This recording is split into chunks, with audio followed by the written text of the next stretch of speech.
Jaringan internet hilang, warga di Kota Namlea serbu Starlink.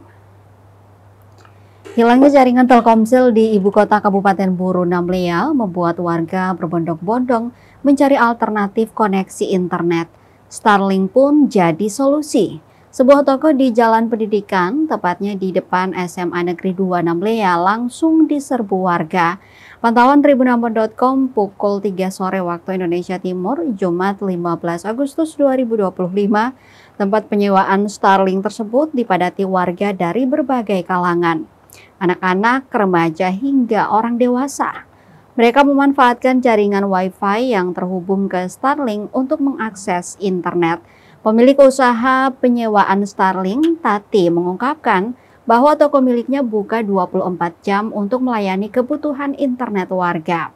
Harga sewa yang ditawarkan cukup bervariasi, mulai dari 3.000 untuk 4 jam, 5.000 untuk 10 jam, dan 10.000 untuk 1 hari penuh. Dengan tarif terjangkau, Starlink menjadi penyelamat koneksi internet di tengah padamnya jaringan Telkomsel di Namlea.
Download Tribun X sekarang, menghadirkan lokal menjadi Indonesia.